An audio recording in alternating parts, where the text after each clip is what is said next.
This movie was nonstop, cool stuff happening. A lot of allegory about how we treat homeless people, how we treat people who are ostracized from society.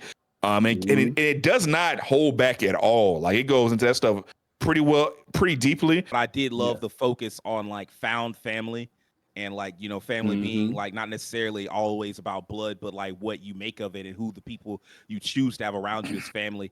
I thought that was a really beautiful message. These are characters that keep you glued to the screen because everything they do, everything they say is just top-notch attention grabbers. Like, this is not a movie that's going to bore you in any way, shape, or form. Even if you're not into anime, I think this is a movie that you could watch and you could still enjoy it.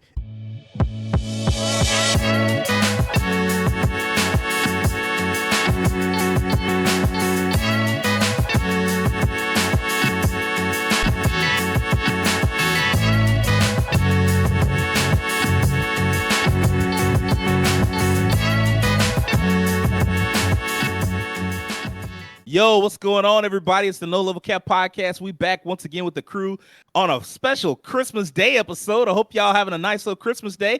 We talking about all the anime, all the gaming, none of the nonsense. Let me introduce y'all to my incredible co-hosts. We got the Black Daredevil and the secret weapon of No Level Cap, Terrence Flowers. How you doing, Terrence? Hey, Merry Christmas, everyone. To those that celebrate, if you don't, then, happy holidays. Just hope that your day is good, and if you do celebrate Christmas, I hope that you're enjoying it with your family or whoever you're with at this time, friends, whatever. Just hope everybody's having a good day today. That's what's up. Next up, we've got One Punch Man, the master of combos, Devin Butts. How you doing, Devin? Pretty good, man. Just want to say to everybody, Merry Christmas. Hopefully you get your little goodie bags and your little stocking stuffers and all your things you wanted, your PS5s and your Xbox 9s. Y'all have some good gaming. Yeah, man, you know, it's exclusive, man. It's only at the dollar bucket. Actually, I think what's gonna be wild is this is the Christmas episode. The day after will be my birthday, so it's kind of another leading into. I know everybody asks me about it. Like, do you get gypped? Like, I've never gotten gypped like from my family. Like, if you get the same gift as it's always been separate. So I've been fortunate for that. But other than that, I'm doing pretty good, man. Hey, that's what's up. Okay. Next up, we've got the collector of collectors, the master of Twitch, Will Coleman. What's going on, Will? Y'all see my hat? Anyways, Merry Christmas to everybody and a wonderful New Year coming soon. And just like Terrence said, if you want to celebrate Christmas, happy holidays to you, your family, all the little children, the nieces, nephews, and the little badass kids you got sitting in the house. By all means, don't let them Power Wheels run you over. All right, next and lastly, of course, we've got the living cartoon, the man with the golden voice, Rakeem Beck. How you doing, Rakeem?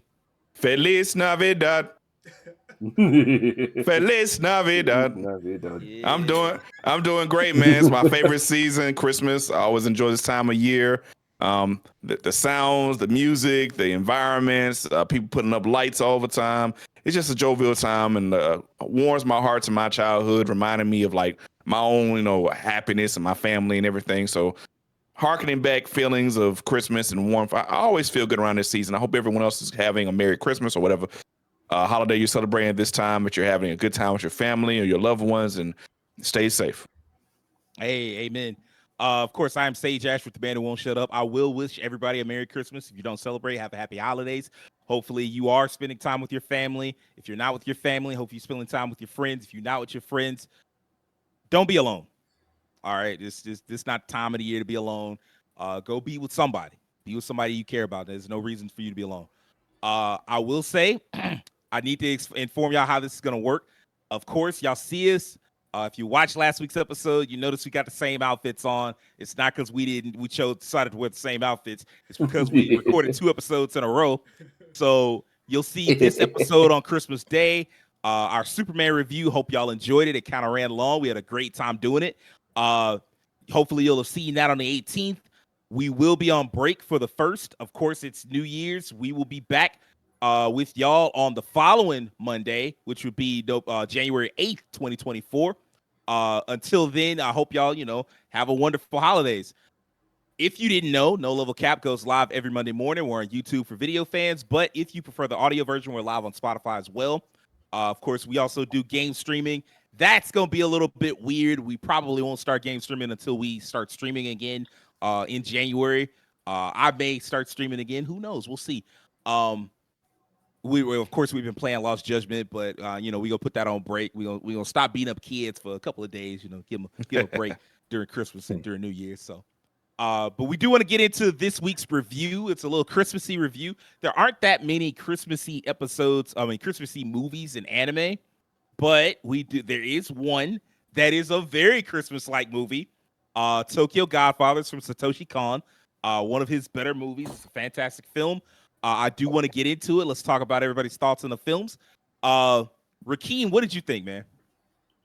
Well, the first thing that came to mind when I was watching this movie is like, this movie is very raw. So like for context, this is basically a movie about a journey of three homeless people, almost like three wise men carrying a child back to its parents, almost like the baby Jesus, almost like a direct Christmas allegory. But just the context and conversations about so many different things, homelessness, abandonment, homophobia, the ideas of like being ostracized from society for various reasons, bringing these people together. It creates a very compelling film. And the way they talk to each other is they don't hold back. It's at like, all. It's like talking to like some old friends or like somebody you've known for a long time, but it's like very, very not on Twitter conversation, like behind closed doors. They don't give a damn what you have to say about it. And their relationship is borderline rough sometimes, but it's always come from a place of love to a degree. I really enjoy the dynamic of this film. It was interesting, like, seeing like, one character is like a trans woman. You have the runaway girl who was with them and the older man who was an alcoholic, and just how they contrasted so much. You wouldn't think they would be together. Like their personalities clashed at certain points. The trans woman was very, I don't remember anybody's name. I'm terrible with names. Hana. Hana was Gin was the other one. Gin, Hana, Gin, and Miyuki.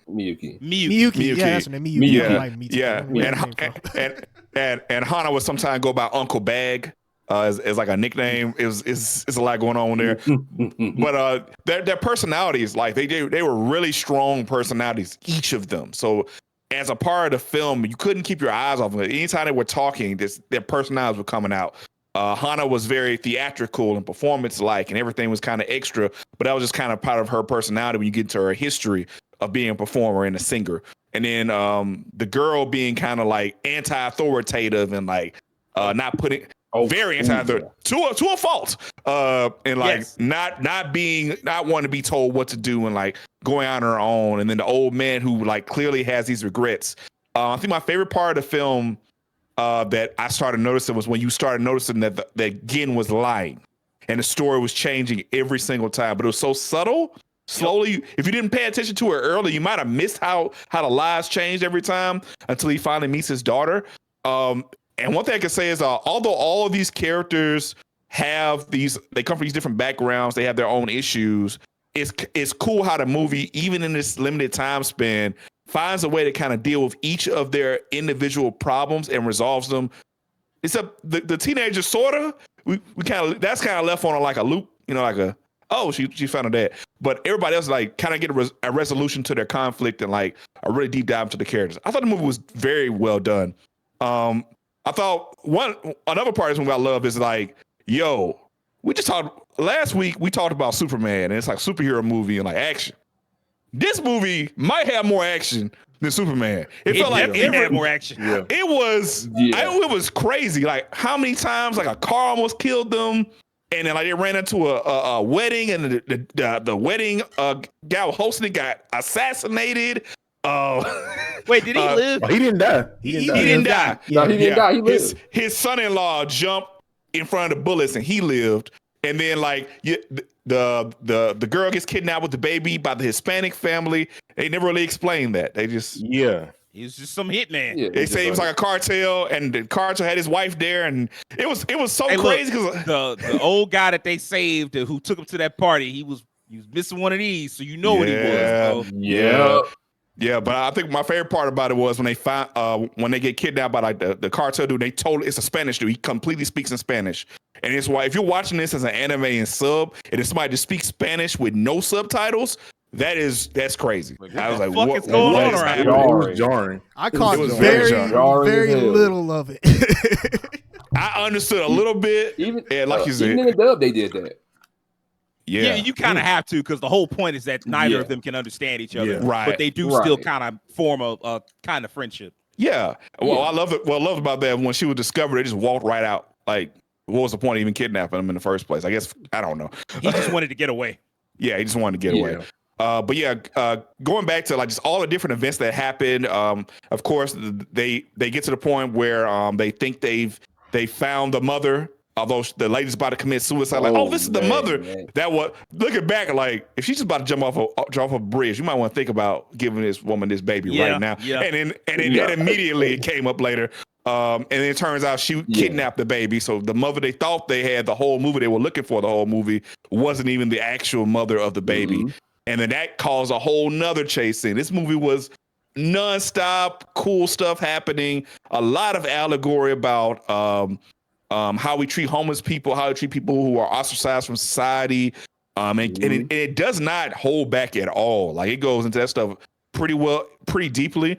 I really enjoy this film. I'm going to give this, let's cut it short. I have a lot more I could say, but we got to all talk. So I'm going to give this film a 9.5. I loved it. I thought it was great. I thought it had a great pacing. I love the characters. I love the animation. The scene, nothing was boring about this film. All the characters were awesome. And I even liked the baby. Baby was cool too. All right. We starting out really strong. 9.5. Devin, what you think of the film? I actually enjoyed this one as well. This is my first time seeing this one. It was a trip. It was a trip of a movie. It's actually crazy because where I thought this movie was going, it went in a whole different direction. I'm like, okay, I was totally off. Like, but when they got the baby, and by the time they say the cartel guy, I guess the Godfather dude, which was the craziest, the craziest thing. He was under a car. I'm like, what is happening? And he's like, oh yeah, I was trying to chain some of my car and had it up to Jack, and the woman come by her dog. Like, all right, I'm fighting that dog. We fighting. Me and that dog were hand to hand fighting, because I could have gotten killed. He sure could have. Like, these people, his face was so red, bro. Like, I'm like, how long was he holding this car? A long time. He was red as fuck. So when they got to that point, and then they took him to the party, I thought this was gonna be like a trading places type thing, or maybe somebody came into some money, or they was like, this was somebody's baby here, and y'all found our baby, we gonna give y'all. That's what I thought was happening, and it went nowhere there. The whole, and actually they hinted at that money being won, and they never went there. Actually, it did at the end, at the very end. Did they show him winning it? They had the winning ticket. Yeah, that's what I'm saying. Like, I don't think they actually redeemed it though, right? Or did they? No, they didn't redeem it, but it was like that was their way of saying this is a really happy ending. Yeah. But yeah, this was a movie. I think my favorite part was the old guy that I'm pretty sure they did on purpose, because at first I'm like, is that Jin, like an old Jin? Because it looked just like him. The missing teeth, the same spot, the hair, the clothes, the drinking. I'm like, what's going on here? This is like some type of. It was low key like some Christmas Carol, Ghost of Christmas Future type shit. That's why I was like, and I thought, is he drunk? And he's seen. I was like, this looks just like him. And he was like, man, you remind me of a younger version of me. I'm like, but the part that had me, bro, when he took that man into that little makeshift house, and he was like, I always had a thought that I would, die drunk in a warm house, and I'm halfway there. And he kept doing the man. Yo, I would love for this to be voiced over by Tony Baker, because he kept doing the I ain't got no regrets. Hey man, let me get a little more of that, man. See, he's trying to close the man out. He trying to close out. He like, hey man, let me get one more. I appreciate it, man. That's all I needed. Then he was alive when the kid. I'm like, I thought you were dead. He's dead when the kids dragged him out. That was a corpse. What I'm talking about, he was still alive when the kids came out, right? But when they left, he died, right? No, he was dead by the time the kids showed up. Yeah. Oh, okay. Which is, I mean, that part made me happy because, like, apparently the kids they got arrested for murder. Mm. I mean, but like, should. They didn't murder him, but they got arrested for it. Which I'm like, shouldn't have been there beating up on people in the first place. Yeah, I was like, these kids is fucking scum. Like, you beating on the homeless? To my understanding, that's actually a thing that does happen in Japan. Yes. The teenage youth, they do beat up on the homeless. Like, I don't know if that's like a frequent thing or not, but I have heard stories. So that happens in America too. Yeah. I mean, that's a crazy thing to go out and jump the homeless scum. like that. Yeah, that's low. That's extreme. You got to be tired of your own life to be one to do that to someone that just doesn't have it no more.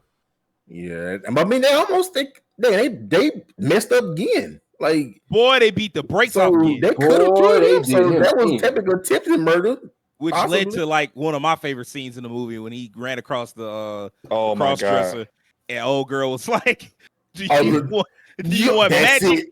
Do you want magic or ambulance?" That man was like, ambulance. "Oh, the ambulance." That part was funny. She was like all bathed in light and shit. Yeah. And it was like, "You want magic or ambulance?" He was like, "Give me the ambulance." Don't See get this the ambulance. Like, he can't have nothing else.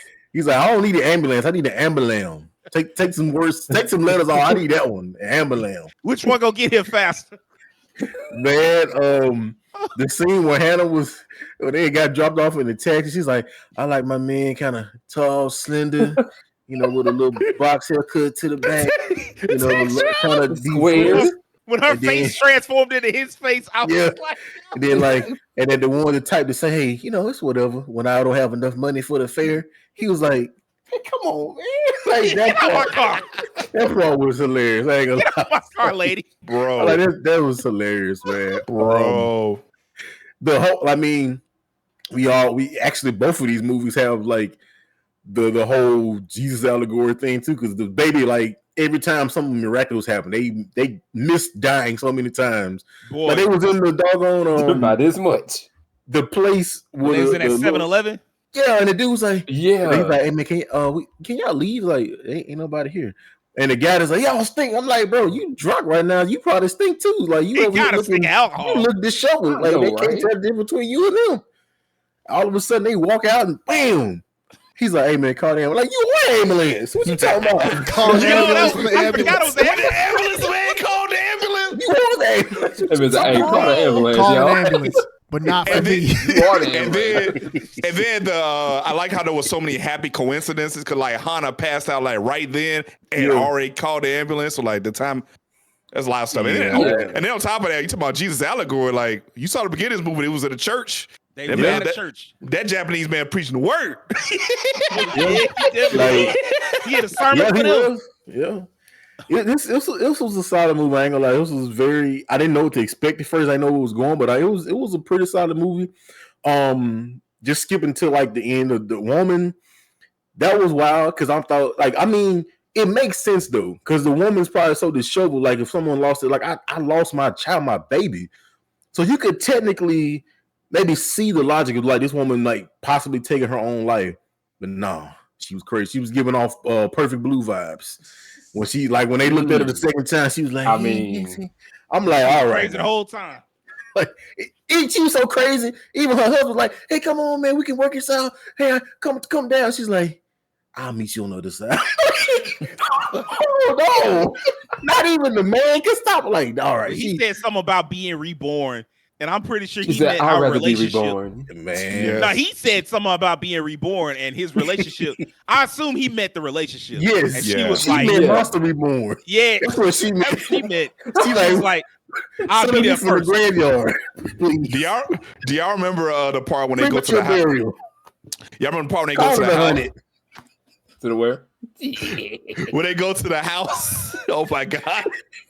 When they go to the house, and the house is bulldozed, and they talk to the neighbors. And if you listen to the neighbors describe like the relationship between them, because they're talking about that couple, and it was like, yeah, that was bruises on them. I was like, oh my God. On the woman? He's like, no, on the man. Oh man. Yo, my favorite part with that part of the movie was when they got to the house and like old girl looked down at the photo, looked back up, and then the dude just kind of looked around at the tore down house, stepped outside, went to the door, opened the door, walked in. Honey, I'm old. He said, honey, I'm old. Honey, I'm Tadaima.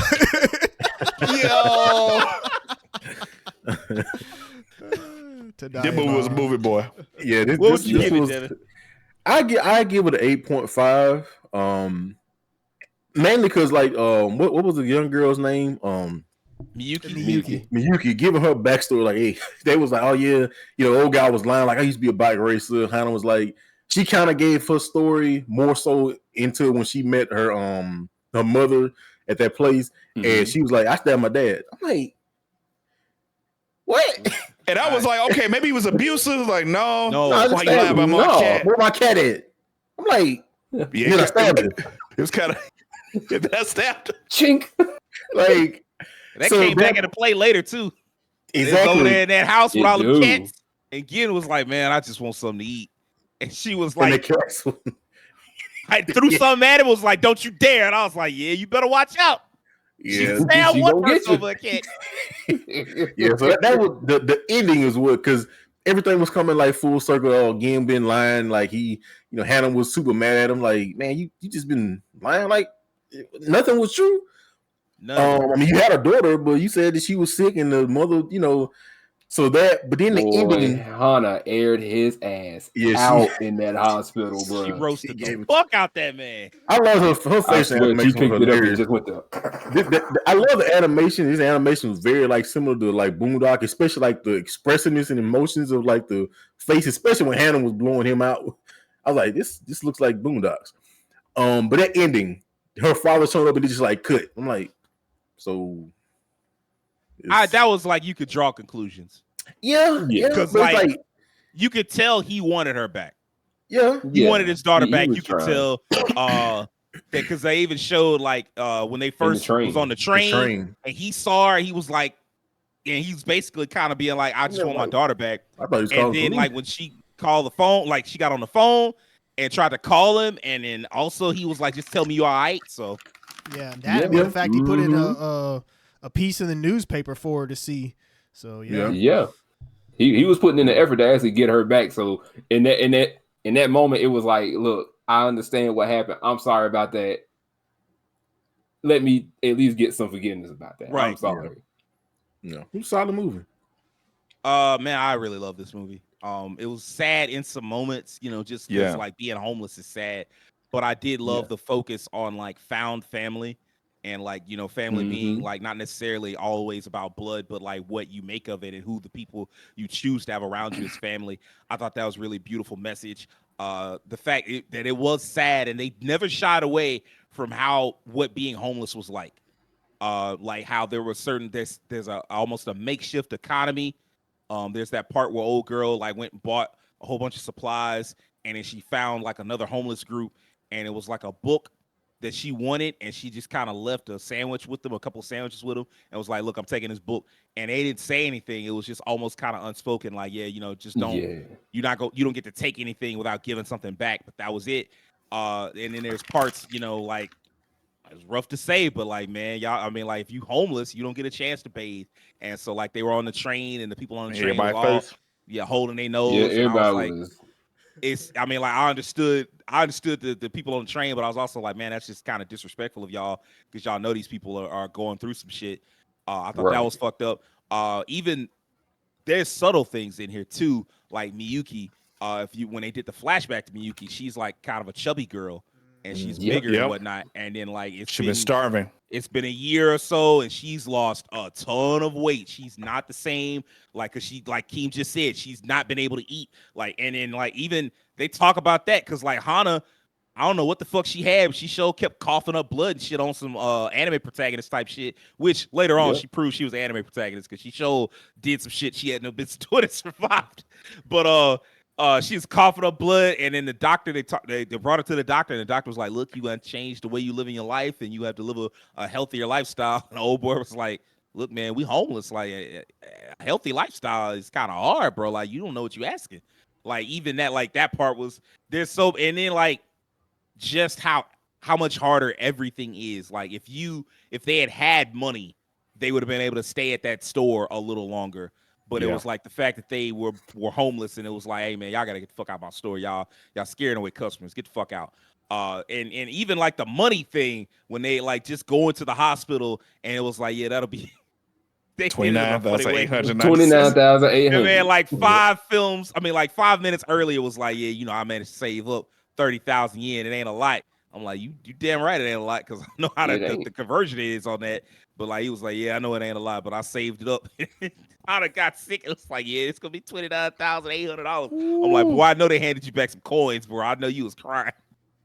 But yeah, it's just a fantastic film. Like the lessons that you like, the seeing all these characters, they were all, because the movie's not long at all. It's like 90 minutes, and that's with credits.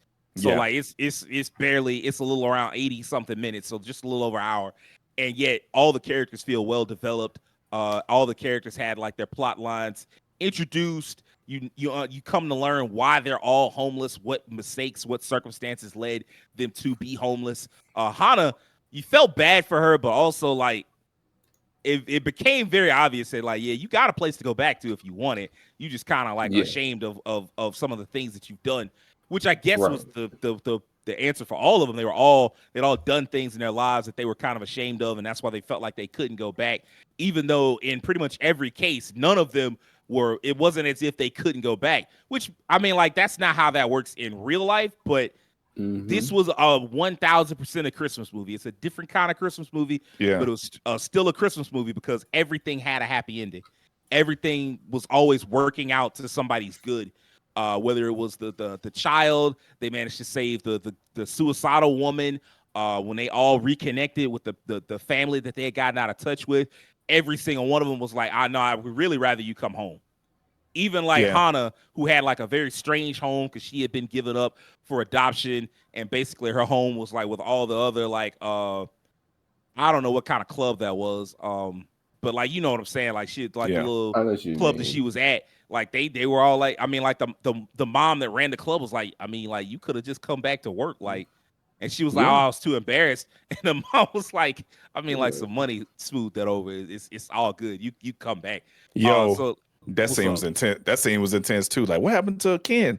Was it AIDS? It's like, no, he just slipped on some snow. I was like, what? It was intense. Like you said, they kept it real. Like, they kept it 100 the whole movie. They keep it 100. But like it was intense for all of 5 seconds, and she was like, "Yeah, he just slipped on some shit." And homegirl and the mom was like, "Well, you know, they say death is always just a hair's breadth away or some shit." I'm like, "What the fuck?" Oh my god! Everything in this movie was like they perfectly walked that tightrope, because this movie could have easily been depressing as fuck, but instead it was like just a heartwarming kind of movie. And like Keem said, like I just enjoyed all of it. I was never really bored, and it's so much action for no reason. Like even when Gin was like, "But I ain't no action movie hero." All these chase scenes, you are today. One of my favorite parts was when he like got on that bike, tried to chase everybody, tried to chase the chick down. Finally caught Hana and Miyuki. Came up there, was so out of breath he couldn't say shit.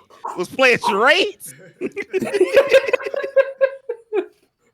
Yo, but it's the most realistic shit, because like most people can't do no chase scene, and out of breath. I mean, like an out of shape middle-aged alcoholic for sure that's been homeless for sure can't do no chase. And he was like, he couldn't say shit. He just tried to mouth it out there, trying to figure it out. Finally caught his breath. He's like, "No, y'all gave the baby to the wrong person." I'm like. Fantastic movie. Oh, with Key was 9.5 for me, man. This movie's great. All right.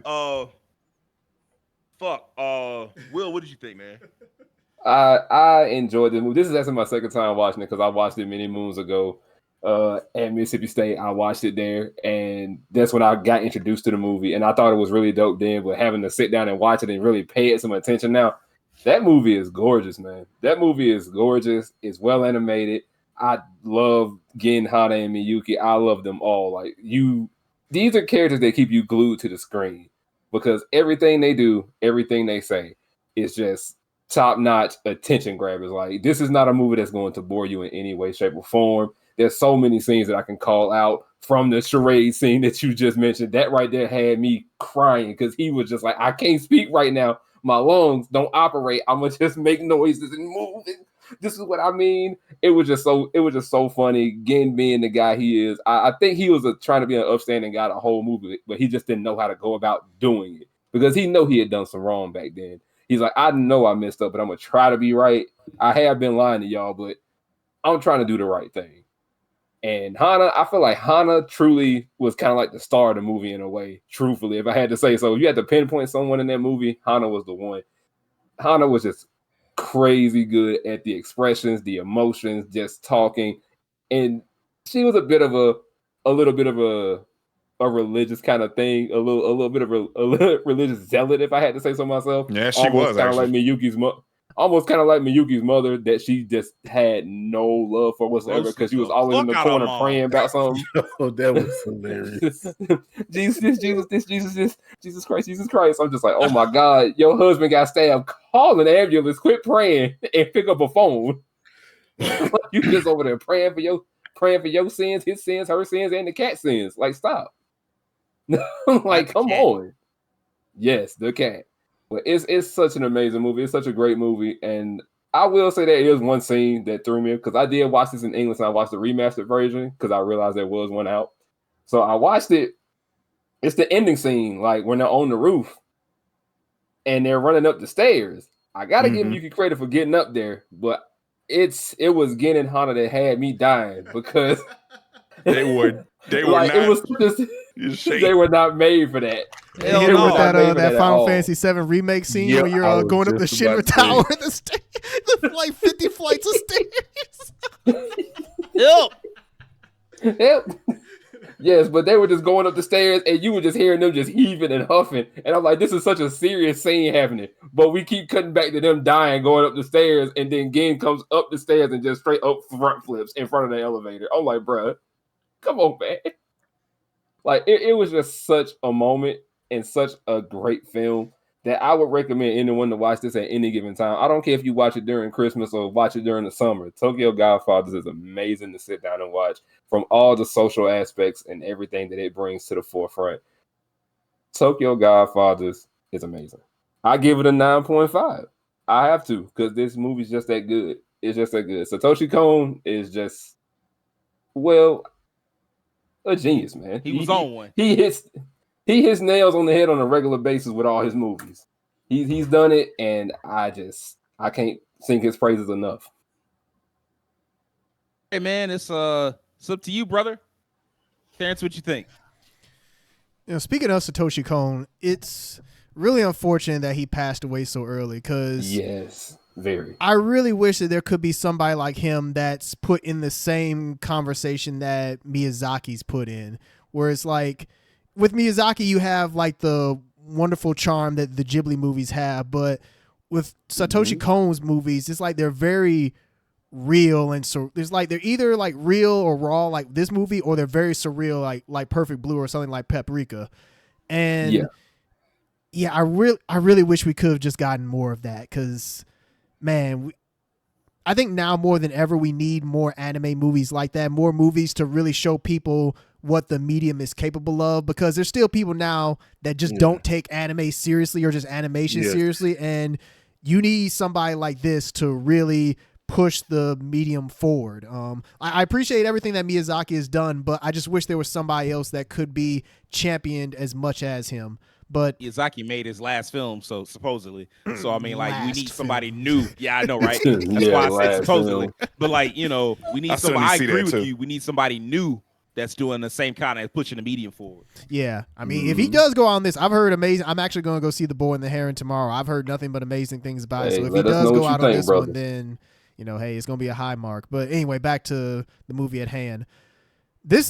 I'm going to echo a lot of what you all have said. Like, pretty much this is a movie about Christmas miracles, from all the uncanny things that happen, like the fact that they stepped out of the store right when the ambulance ran smack dab into it. Right into it. Everything is a miracle throughout the movie. And the fact that they're homeless, like what makes this very interesting as a Christmas movie is that a lot of Christmas movies, you honestly get to look at it from like a more privileged lens of like protagonists that they have issues, but at the end of the day, they get to return home to their families. They have like their big Christmas dinner and everything.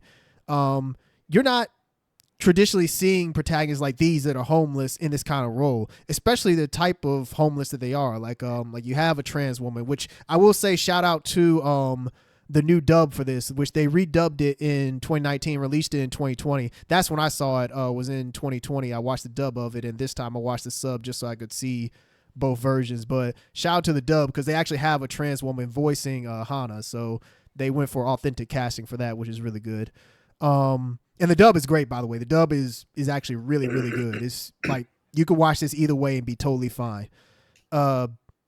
But yeah, you have a trans woman, you have like this alcoholic, and you have this daughter who essentially like, yeah, she kind of just committed this act and it's like, you did that over a cat. I mean, I guess you could say like it's kind of plays into that teenage angst where sometimes you might do these things that you don't understand the full ramifications of. You just did it kind of like out of impulse, and she just didn't know how to face her family after that. And so she kind of just took the only path that she thought she could, which is just run away from the issue.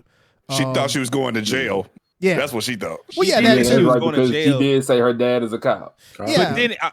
But then even after that, she kind of got over it. The Part of idea of shame. going to jail.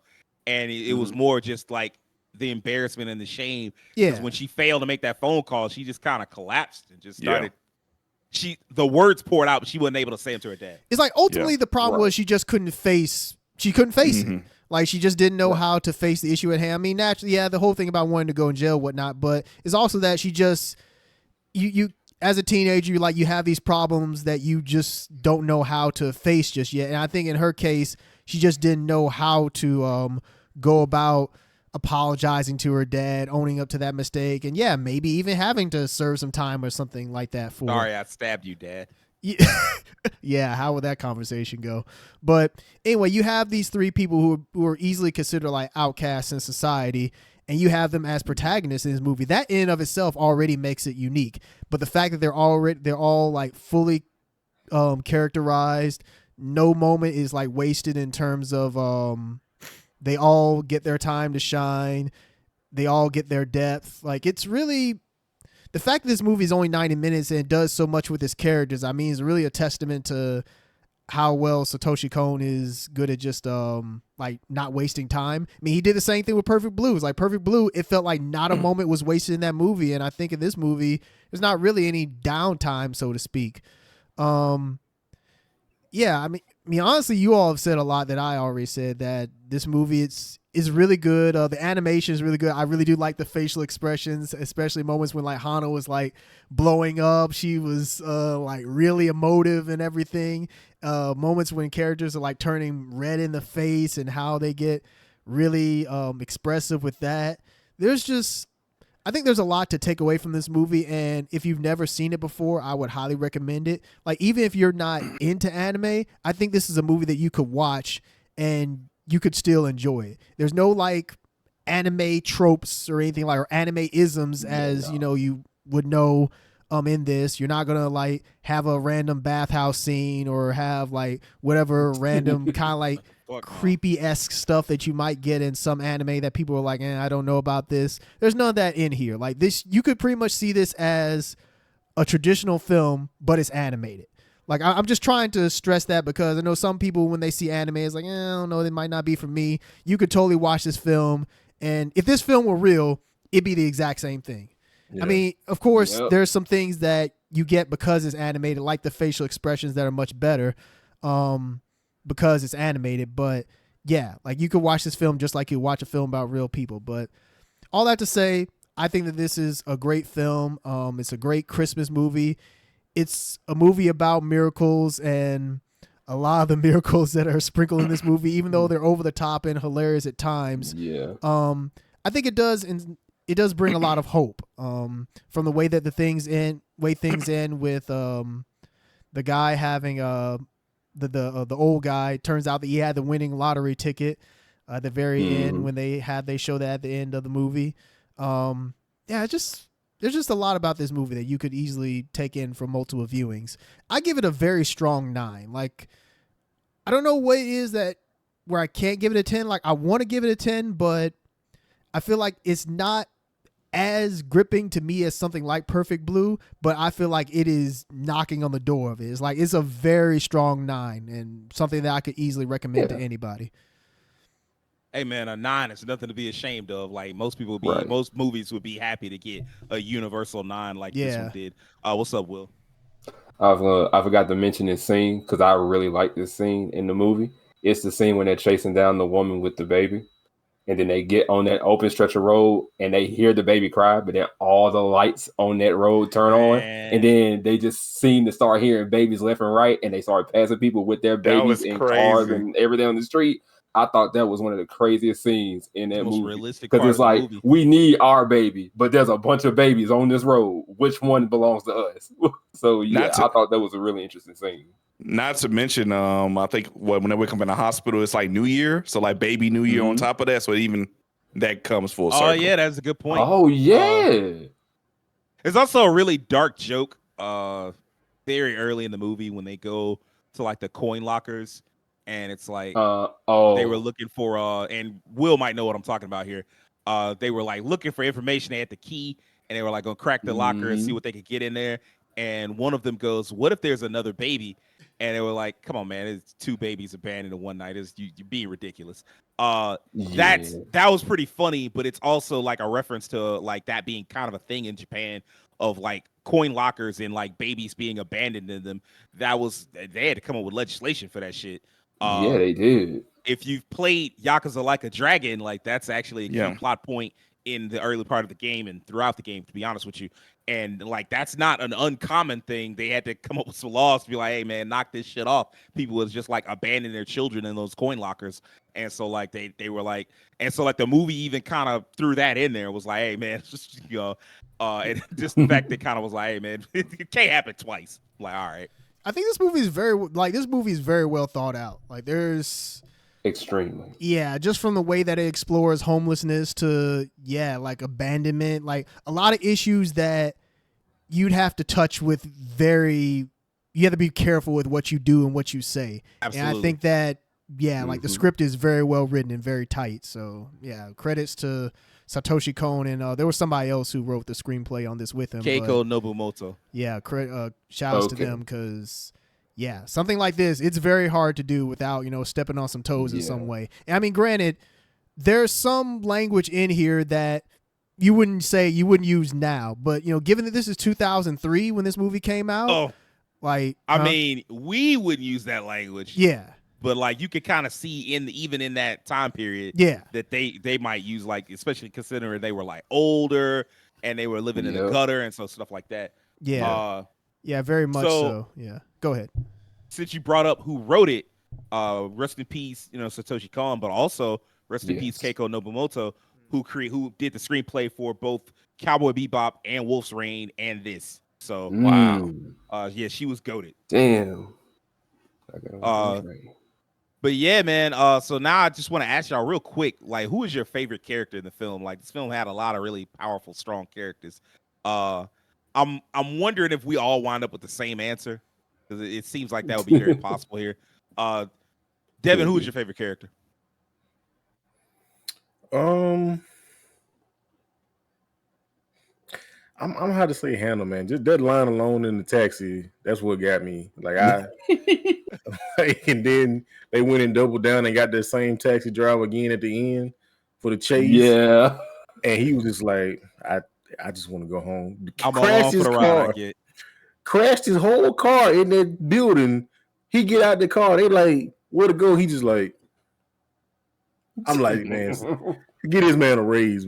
Like, I mean, like I said, Hannah was the most expressive one. Definitely. It's like she realized at the end, it's like the beginning, she was like, I want to take care of this child, but it's like, I mean, y'all are all out here on the street. So probably the best thing is this guy go to like the police station or something and drop the baby off or something like that, or hospital.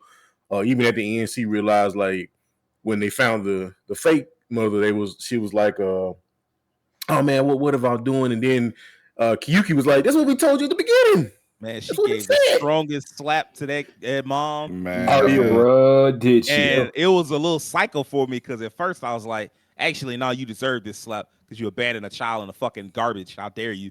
And then she was like, I didn't mean to do it. I'm like, damn, you ain't earned that slap. Then you find out like she stole the baby. I'm like, no, you deserve that slap.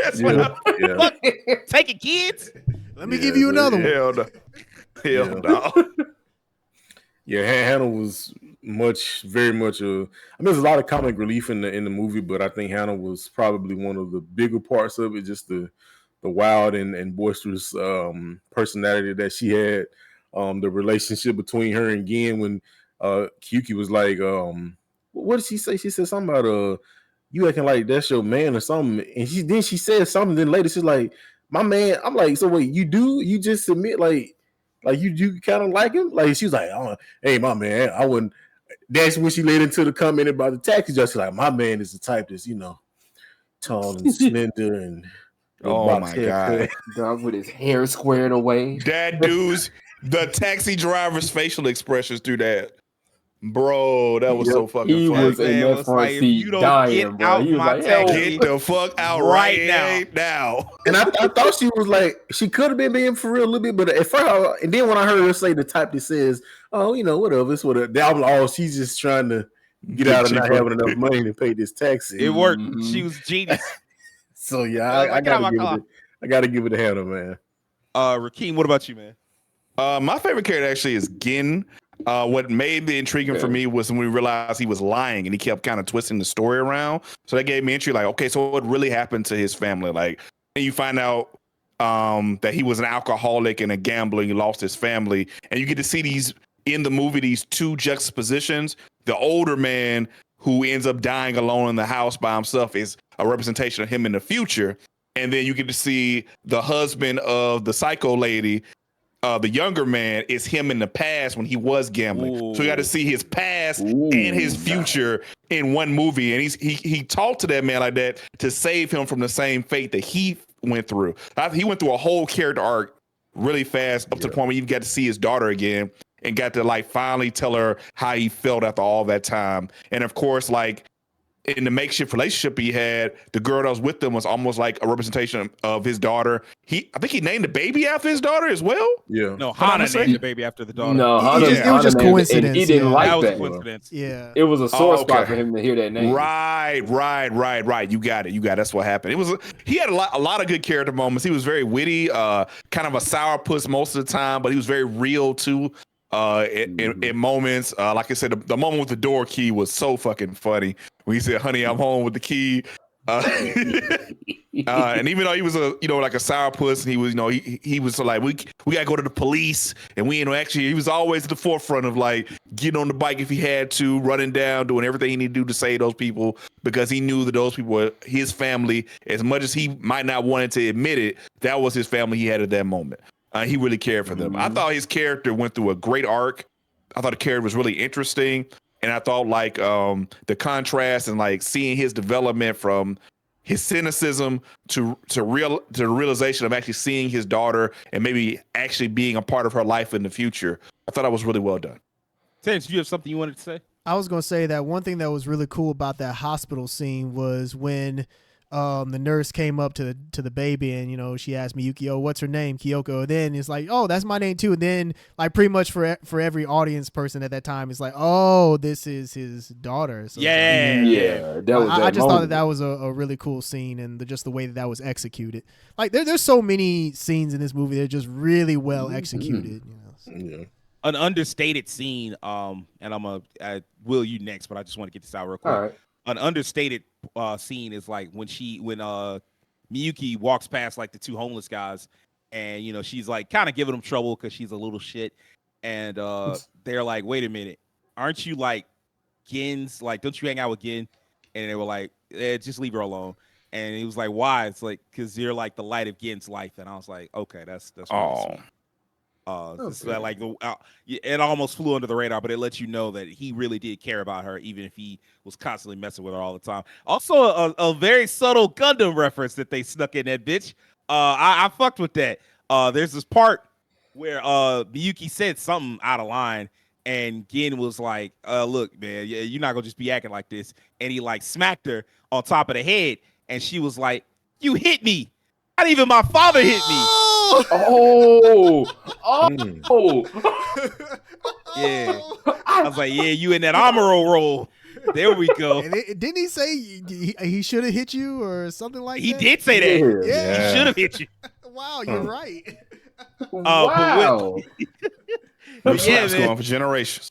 Boy, I tell you. Will, go Boy. ahead, man. What was your favorite character? Oh, that's easy. It's Hana, simply for her expressionism. Just everything about Hana just stood out to me. Simply for the fact that she took up that role, trying to be that child's like, stand-in mother, trying to be motherly, even though we know what we know right there in that moment. We just like, you kind of can't really do that. You own the streets, you can't really keep a child. You can't raise no child, but Yeah. You can't really raise no child. And then getting into her backstory about how she had this stuff in place, working at that club, having the den mother there for her. That's who she called her mother. And knowing she had a place to go to, but it was like, I can't really live with the fact that I did something like that. I can't live with that. So I gotta it's almost like she's trying to say, I need to atone for what I did before I set foot back in here. I know I can come back home, but I can't live with myself until I do something right. So I got to give Hana her credit. I think she's a really well done character. I think I think they put a lot of time into making her as expressive as she is, which really makes her just stick out like a sore thumb in a way, but in a good way, in a very good way, because she kind of in a way drives the story along because she gets what's happening a lot of the time. She sees it and she acts on it. She just makes everything work until she realized she is a bit of a screw up. She can be a little vindictive here and there, especially when she went to Aaron Ginn out in the hospital. When she went to Aaron him out in the hospital, I said, yeah, it's crazy. Yeah, she was fed up with him and the way everything was going from the whole. I thought she was a pro cyclist. No, I just owned a bike shop. Boy. Boy, that was wild, boy. Boy, he built up a tall tale for himself. He was Lance Armstrong. He was just Yummy's granddad. Yeah. He said, "What granddad's bike shop? I thought your child and your wife were dead." Nah, she probably remarried, and my daughter's fine. He went with it so casually too. He was just like, "Yeah, that didn't really happen." They chilling. Terrence, what about you, man? Who's your favorite character? I will say I like Rakeem. I like your argument for Gin. Like I agree that he does go through a lot of character development in the film, and yeah, there's a lot of care that's put into his arc, and you get to see him grow. And I like the comparison that you made between like the old man. And I do when I do remember them, like when I saw like the younger guy, like, yeah, that's an allegory, but I like the way that you put it as like that's the ghost of Christmas future, and then it's like the ghost of Christmas past for him. Like, I mean, that's another Christmas reference right there. So I do like your argument for Gin. I will say that I do like Hana. I'll put her as my pick just because you just don't get a protagonist like that, animated or real life. You just don't. And I think that this movie does a very good job with the character. They don't make her a joke. No. Sure, there's some language that's used in the movie that, I mean, it's unfortunately a product of its time. She's no more of a joke than everybody else is. Yeah, exactly. Yeah. Like the movie takes her character and her arc very seriously. And I can appreciate for that. I mean, this is a story that shows that there's still many more stories out there, like protagonists that we haven't seen and avenues that haven't been explored. And this is an example of that. And I'm all for that. Whenever we can get a movie where it's from a different perspective that we haven't seen, different angles, something like that, I'm always down for that. So, Hana for me is the best character in the movie just because she has a lot going for her. Like Will said, they took a lot of time with her character, and yeah, it'd be great to see more characters like her in future movies, like not only animated but real life as well. So, real life too. Yeah. I 100% agree. You know what? I like all the characters. I think Rakeem is really right. Unlikable, not really. Yeah, no one's like super unlikable.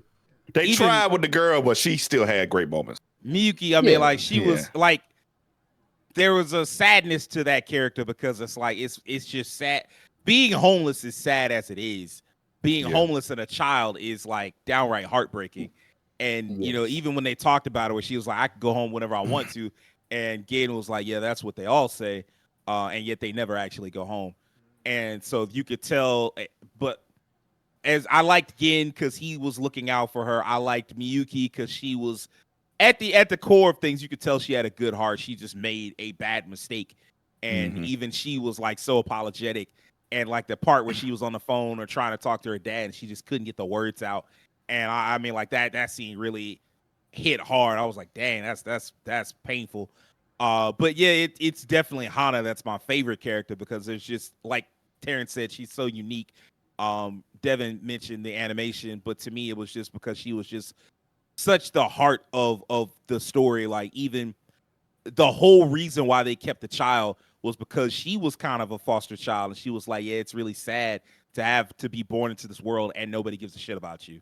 And if nothing else, I care about this child because she exists and because a human life deserves to be cared for. I thought that was really great. And so like the fact that she was a little delusional, you know, she was like, I can raise this child. And like Miyuki and Gen are both like, look, we homeless. We can't raise no fucking kid. Get it together. And she was so like that, but eventually even that delusion broke.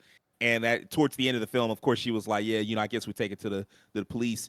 And Miyuki was like, Brett, you hated that idea. It's like, yeah, but now I ain't got no damn choice. Like, what you want from me? And ultimately, that was literally the best solution because it would have actually went to the correct parents the first time. It would have went to the correct parents. It's a good. It was a good. It was a good movie, regardless. I think that was kind of the point of it, though. Like to add that little bit of extra humor to it. What's up, Terrence? I was gonna say now.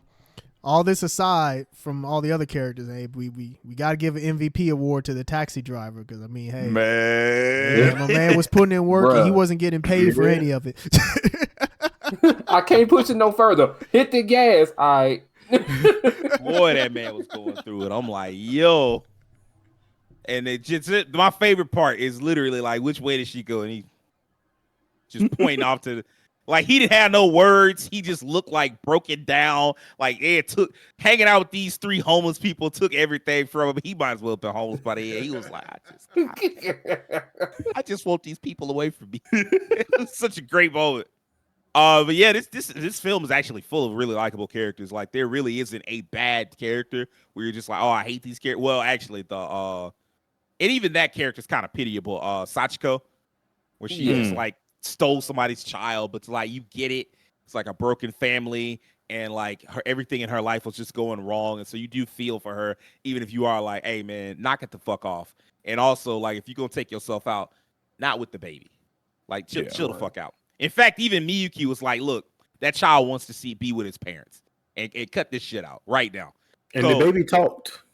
It's just the most random thing. The baby didn't. It talked, but like that was clearly like her delusion. mind. She's I know. She was all for rocker, man. Baby looking like, let me go, bitch. Please let me out of here. I want to go home. I want to go home. Somebody save me. Gaga Goo Goo, get me out of here. I want to be home by the release of GTA 6, please. For her, it would have been GTA 5. In fact, by the time GTA 5 came out, she'd have been like a teenager. Oh, hell, by the time GTA 6 come out, she'd be like in her 20s. So, yeah, man. Well, what a long ass release time. But yeah, I mean, like, even the baby was a little likable in its own way because it's like the let me go home. That shit was funny as fuck. Even the baby knew I got to get away from this woman before she can be killed. Baby, what going, boy? Man, like, oh no, not me. No, sir. Yo. Hey, man, if you watching this and you can't tell, we fucking love this movie. If you hadn't seen it, if you watch this podcast in the morning on Christmas Day, watch Tokyo Godfathers Christmas Night. You'll love it. It's for free on YouTube, and it's also free on Tubi, right? It is indeed for free on Tubi. I did not know it was free on YouTube. Yeah, free on YouTube. Yeah. Okay. Then that's y'all Christmas movie. Check it out. Got everything except good original content. I mean, like free, like it's like YouTube has it up there like legally for free. I don't mean like somebody ripped it and put up there. It's like YouTube themselves has it up. That's there how I watched it. Yeah, that's how I watched it. Anyway, I think let's go wrap it up for this week's episode. If you liked it, I need a few things from you, and I need you to do us a favor. Hit that subscription button on YouTube. Follow us on Twitter. Follow us on TikTok. Tell all your nerdy ass friends and family about us, and have an excellent holiday. Have a happy New Year. Peace. See Feliz Navidad.